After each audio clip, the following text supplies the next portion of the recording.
SGC here, and we're back for a movie review.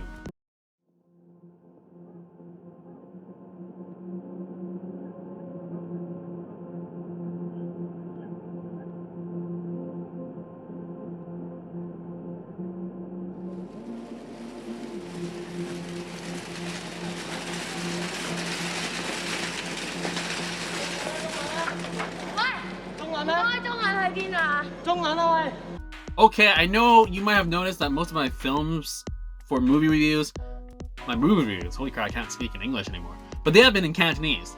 And if you really want to know how I feel about the Oscars, just check out my Twitter feed. I'm pretty upfront about it.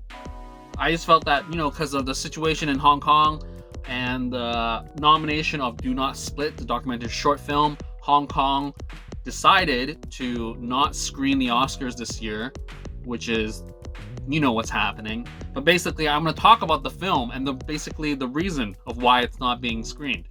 So, Do Not Split. Oh wait, another thing, tidbit. This is the first time in the last 50 years that Hong Kong has not been able to access Oscars.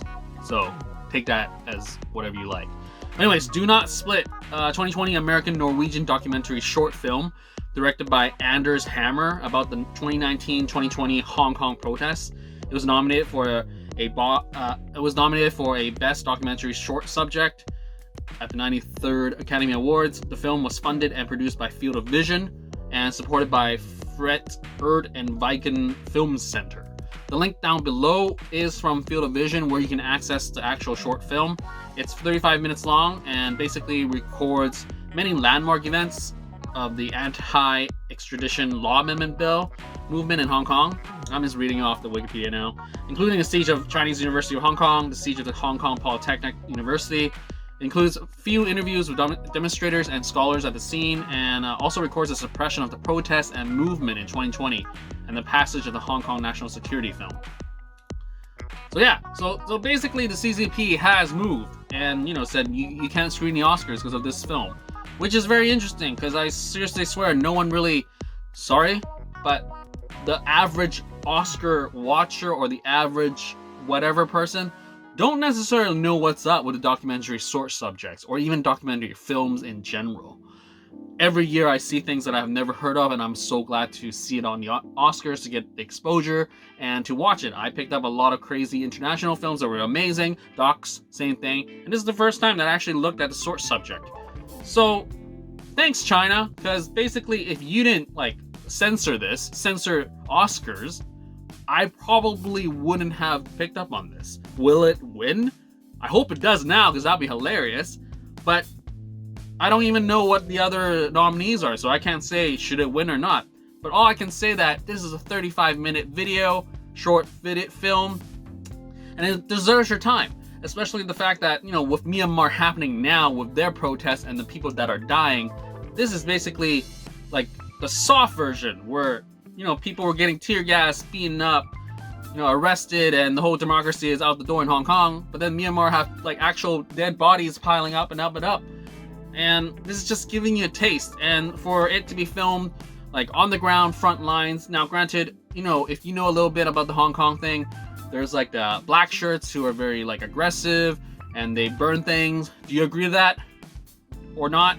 Or if you're yellow or blue, yellow for democracy, blue for the police, or whatever. That's not even the most important thing. You can be any of those things. You can hate whatever, but the fact that China CCP moved on this, and because of a short subject nomination, they censored the entirety of the Oscars.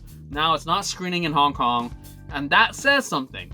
The link below, you can access it. So I don't really know what's up with the CCP. Did they think that no one's gonna know about who wins tomorrow? Today is the Oscars, and it's yeah, I get it. In mainland, you might be locked behind the Great Wall of firewall, but you got a VPN. You know the rest of the world. Hong Kong, same thing. You don't even need a VPN. But I mean, granted, this week they have already sort of started announcing some of the sites being inaccessible. So there's your censorship once again. So yeah, check it out. Look at what this country's government is doing. It can't be ignored anymore. Watch this, make your own decision. At least you visually see what happened. What's your stance? That doesn't really matter. Because if you were in Hong Kong, you saw this happening. So I don't really know what's up. Like, was the CCP saying like, hey, let's not screen the Oscars because what if that film wins? Like, then more people will watch it. But like, censoring it doesn't really affect the outcome. But it gets access to more exposure to the Hong Kongers. But that's why I'm here, and a lot of other people are talking about this film because it is censored. So you can access it now. And the 35 minutes, it's a front line. I've seen footage in it that I have not seen ever. There was some first-hand accounts and just like, you know, real-time footage of just them escaping and as such. Now, granted, you can talk and discuss good and bad, what have you, but this movie, short subject film, exists, and it was also a reality for a lot of people, and definitely just check it out. I'm not going to talk too much about it, because just check it out and make your own opinion, etc. Anyways, that's it. Keep liking, keep watching, and subscribe, and share. Sharing is caring, and that's what we need more in this world. Later.